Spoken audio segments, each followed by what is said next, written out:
The frog story है एक man की जो सियोल से कुछ डिस्टेंस पे एक वेकेशन हाउस रन करता है और उसकी लाइफ एक वर्स्ट नाइटमेयर में कन्वर्ट हो जाती है जब उसके यहाँ पे एक मिस्टीरियस वुमन की एंट्री होती है। टोटल 8 एपिसोड की ये थ्रिलर सीरीज नेटफ्लिक्स पे अवेलेबल है। इसकी फुल स्टोरी हम जानेंगे आगे वीडियो में। मेरे साथ बने रहिए। हेलो वेलकम, मैं हूँ डॉली। मैं आपका स्वागत करती हूँ मेरे चैनल बिंदास बंदी बोल पे। और आगे बढ़ने से पहले वीडियो को लाइक करके सब्सक्राइब करना बिल्कुल ना भूलें। सो स्टोरी स्टार्ट होती है एक वेकेशन हाउस से जिसे योंघा ने अपनी वाइफ के साथ मिल के लिया था।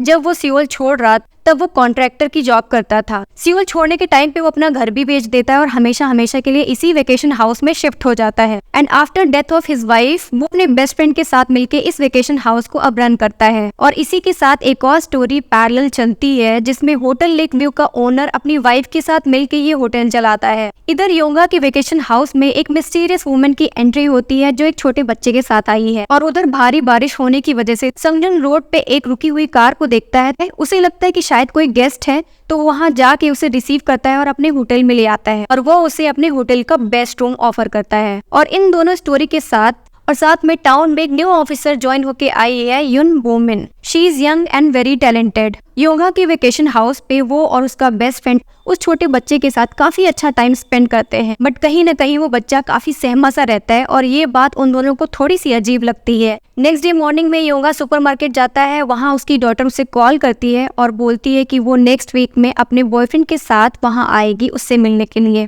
वहीं दूसरी तरफ होटल लेक व्यू का ओनर रिसेप्शन पे होता है और उसकी वाइफ उसको जगाती है, अब तुम घर जाके थोड़ा सा आराम कर लो, मैं हूँ यहाँ पे। संगजुन वहाँ से निकल के अपने बेस्ट फ्रेंड के पास जाता है और वहाँ पे ब्रेकफास्ट कर ही रहा हो कि अचानक से पुलिस की काफी सारी गाड़ियाँ उसी की होटल की तरफ जा रही होती है। तो वो पैनिकली वहाँ से भागता हुआ अपने होटल की तरफ जाता है और देखता है कि इतनी सारी भीड़ इकट्ठा थी वहाँ उसके होटल के सामने। होटल पहुँचने के बाद उसे पता चलता है कि जो पिछली रात में उसने जिसे रूम दिया था वो कोई और नहीं, एक सीरियल किलर था और उसने अपने रूम में एक और मर्डर कर दिया। मर्डर का सीन देख के वो और उसकी वाइफ ट्रॉमेटाइज हो जाते हैं। सीरियल किलर पकड़ा तो जाता है बट उसका होटल बिजनेस अब चौपट हो चुका है। बार बार पुलिस एंड रिपोर्टर्स के आने से और न्यूज में इतना ज्यादा हाईलाइट होने की वजह से उसका होटल बिजनेस पूरी तरीके से बर्बाद हो चुका है और उसके बेटे गीहो को सभी बुली करने लगे हैं स्कूल में। संगजुन की वाइफ इतनी ज्यादा ट्रॉमा में चली जाती है कि जैसे ही वो आंख बंद करती है उसके सामने वो मर्डर का सीन आ जाता है और खुद को वो उसी रूम में पाती है जहाँ चारों तरफ खून ही खून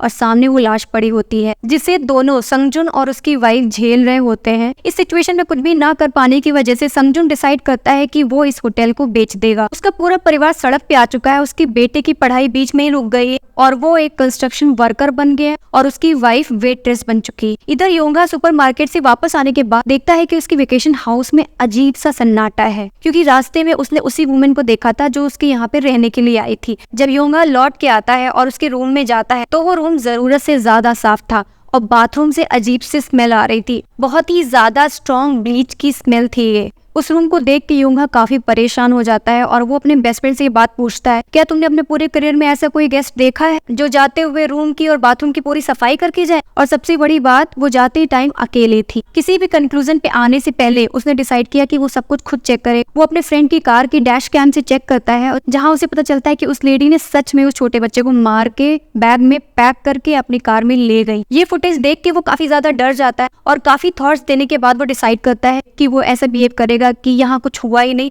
वो उस रूम में जाता है और फिर से पूरी सफाई करता है और सारे कपड़ों को फिर से लॉन्ड्री में देता है और इंतजार करने लगता है उस दिन का जब कोई आएगा उस बच्चे को ढूंढते हुए या फिर उस लेडी का कुछ पता चले। लेकिन काफी समय बीत जाता है पर कोई भी नहीं आता है तो वो सोचता है कि वर्स्ट नाइटमेयर की तरह इसको बुला दिया जाए। वही पुलिस स्टेशन में बोमिन फिर से पोस्ट होके आई है as a high official ranking captain. और जब वो पहली बार योंगा को देखती है तो वो समझ जाती है कि कुछ तो चल रहा है। और एक दिन योंगा की डॉटर अपने बॉयफ्रेंड और उसकी फैमिली के साथ वेकेशन हाउस में अपने फादर से मिलने आती है और उसी दिन उस मिस्टीरियस लेडी की री एंट्री होती है वेकेशन हाउस पे। वो जबरदस्ती आके उस वेकेशन हाउस में रहने लगती है और ये बात योंगा की डॉटर को थोड़ी सी अजीब लगती है। वहीं दूसरी तरफ संगजुन ऑफिसर बोमिन के साथ मिलके उस सीरियल किलर से मिलने जाता है और पूछता है कि आखिर मैं ही क्यों, तुमने मेरे साथ ऐसा क्यों किया, हमारी जिंदगी क्यों बर्बाद की?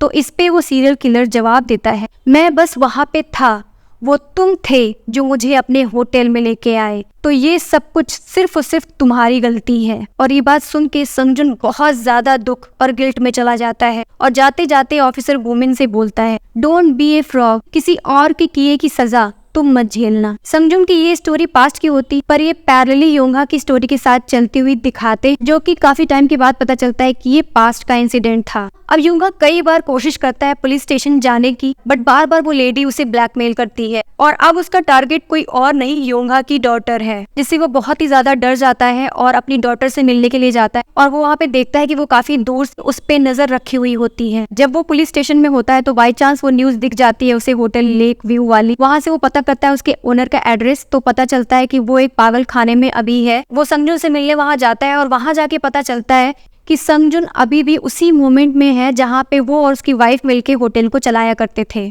संगजुन अपनी सारी बात बताता है और योंगा की भी बात सुनता है, उसको समझ में आ जाता है। तब वो उससे एक बात बोलता है, उसका एक बेटा है जो उससे बात नहीं करता, ना ही उससे मिलने आता है। वो अपनी फैमिली को नहीं बचा पाया, लेकिन वो उससे बोलता है कि तुम अपनी फैमिली को बचा लो। योंगा उसके बेटे का एड्रेस निकालता है और उससे मिलने होटल लेक व्यू जाता है। वहीं गीहो उसे एक पुलिस ऑफिसर समझ के चेयर से बांध देता है और उस सीरियल किलर को मारने के लिए निकल जाता है, जो बेल पे अपनी मदर से मिलने जा रहा होता है। फाइनली गीहो काफी स्ट्रगल के बाद उस सीरियल किलर को मार देता है और लौटने के बाद खुद को सरेंडर करने की बात कहता है और योंगा से बोलता है कि तुम यहाँ से चले जाओ, मैं खुद ही पुलिस स्टेशन आ जाऊंगा। अब सब कुछ खत्म हो गया है और अब मैं चैन की सांस ले सकता हूँ। ये बोलते हुए वो सुसाइड करने ही जा रहा होता है कि तभी योंगा उसे आके बचा लेता है और बोलता है कि मैं कोई पुलिस ऑफिसर नहीं हूँ, मैं भी तुम्हारी जैसी सिचुएशन में हूँ, और उसकी हेल्प करने लग जाता है। जब तुम बोल रहे हो कि सब कुछ खत्म हो गया तो तुम सुसाइड क्यों करना चाहते हो? और वो उसकी सारी चीजों को जलाने लगता है, जिससे भी उसकी बुरी यादें जुड़ी हुई है, उन सारी चीजों को वो जला के खत्म कर देता है। और ये भी बोलता है कि अगर फ्यूचर में तुम्हें कोई कुछ भी बोले तो तुम ये बोलना कि हम दोनों रात भर पार्टी कर रहे थे और मैं तुम्हारे साथ था, मैं तुम्हारा एलिबाई हूँ। और इसी बीच योंगा के फोन पे काफी सारी मिस कॉल्स पड़ी होती है उसके बेस्ट फ्रेंड की और उसकी डॉटर की। वो डिसाइड कर चुका है ये लड़ाई मेरी है और मुझे ही कुछ ना कुछ करना पड़ेगा। अब वो कुछ भी कर गुजरने की सिचुएशन में है और वहाँ से वो गीहो की गन लेके निकलता है और रास्ते में उसे ऑफिसर वुमेन रोक लेती है। ऑफिसर वुमेन को पता चल चुका है कि कुछ तो प्रॉब्लम है और वो उसकी हेल्प करने का वादा करती है। उधर योंगा का बेस्ट फ्रेंड वेकेशन हाउस पे आता है योंगा को पता करने के लिए, जहाँ वो लेडी उसे मार के पीछे वाले रूम में बंद कर देती है और उसकी डॉटर को भी बुला के मारती है और सूटकेस में पैक करके तालाब के किनारे फेंक देती है। ऑफिसर वुमेन योंगा से प्रॉमिस करती है कि वो उसकी डॉटर को ढूंढ के रहेंगी, लेकिन तुम अपना पेशेंस मत खोना, और उस लेडी को अरेस्ट करने का एक प्लान बनाती है। वो अपने वेकेशन हाउस पे पहुंच के उसको धमकी देता है, तो वो बोलती है बस एक दिन और, उसके बाद वो कोरिया छोड़ के चली जाएगी। तब योंगा उससे पूछता है कि उसकी डॉटर कहाँ है। वो उसे उसकी डॉटर के पास ले जाती है जो एक सूटकेस में पैक होती है तालाब के किनारे, और वहीं पे पुलिस उसे रेड हैंडेड अरेस्ट कर लेती है। वो भागता हुआ हॉस्पिटल जाता और अपनी बेटी की ये हालत देख के अपने आप को ब्लेम करने लगता है कि सिर्फ और सिर्फ उसी की वजह से उसकी डॉटर, उसकी बेस्ट फ्रेंड की आज ये हालत है। वही वुमेन अपने सीनियर ऑफिसर से सर्च वारंट जारी करने के लिए बोलती है, तभी उसका जो सीनियर होता है वो मना कर देता है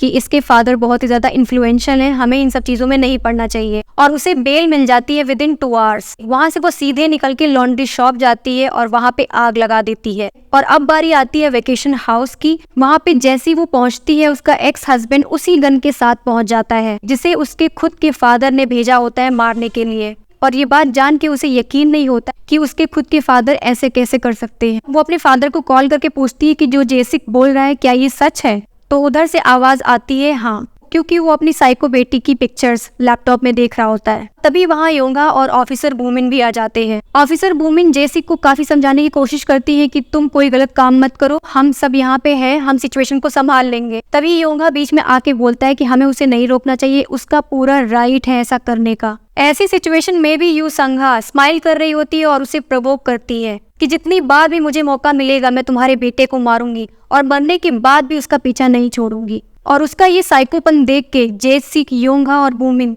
तीनों शॉक हो जाते हैं। इसी बीच में वो गन उठा के ऑफिसर वुमेन को शूट कर देती है और वहाँ से भागने की कोशिश करती है। तभी जेसिक उसे गोली मारता है और वो पूल में गिर जाती है। और इसके बाद जेसिक को जेल हो जाती है। योंगा अपना बिजनेस बंद कर चुका है। उसका फ्रेंड उसे विजिट करने के लिए आता रहता है और कुछ सालों के बाद का सीन दिखाते। जेसिक को यूसंगा के फादर जेल से निकलवा लेते हैं। योंगा अपनी फैमिली के साथ वेकेशन हाउस पे वेकेशन मना रहा होता है। वहीं गीहो योंगा को फोन करके उसके वेकेशन हाउस को बुक करने के लिए पूछता है और एक सेटिस्फैक्टरी एंडिंग के साथ ये सीरीज खत्म हो जाती है। वैसे तो कई बेस्ट पार्ट है सीरीज में, लेकिन मैं वन बाय वन सबको बताती हूँ। सबसे पहला संगजुन और उसके फ्रेंड की अनकंडीशनल बॉन्डिंग जो हर सिचुएशन में उसका साथ देता है। दूसरा गीहो जिसे चैन्योल ने प्ले किया है और डे बाय डे वो अपनी एक्टिंग को पॉलिश करते जा रहे हैं। तीसरा यंग एंड ओल्ड वुमेन का कैरेक्टर जो कई चीजों को बहुत शॉर्ट फॉर्म में, बट ये कैरेक्टर बहुत कुछ कहता है। वुमेन एम्पावरमेंट की बात हो या उसकी इंटेलिजेंस, दोनों ही सीरीज में बहुत अच्छे से दिखाई गई है। चौथा है योंगा की डॉटर का रोल जो रू यून सियो ने प्ले किया है। अब मैं क्या बात करूं, इनके फाइट सीन्स तो जबरदस्त हैं। क्या फाइट की है। पांचवा यू संगा का कैरेक्टर जो गू मिन सी ने प्ले किया है। इतनी खतरनाक एक्टिंग, माय गॉड। अच्छे अच्छे एक्टर्स फेल हो गए इनकी एक्टिंग के सामने। क्या परफेक्ट साइकोपाथ की एक्टिंग की है। Full two thumbs up, specially ये वाला सीन। And last but not the least Yonga का कैरेक्टर जो बहुत स्मार्ट है और जब फैमिली पे बात आती है तो वो कुछ भी कर गुजर सकता है। ये एक शानदार सीरीज है जो एक मस्ट वॉच शो है। इस पूरी सीरीज में आपको कौन सा पार्ट लगा सबसे बेस्ट, मुझे बताएं मेरे कमेंट सेक्शन में। ऐसी और वीडियोस के लिए वीडियो को लाइक करके सब्सक्राइब करना बिल्कुल ना भूलें। मिलते हैं नेक्स्ट वीडियो में, तब तक के लिए take care of yourself and keep watching me.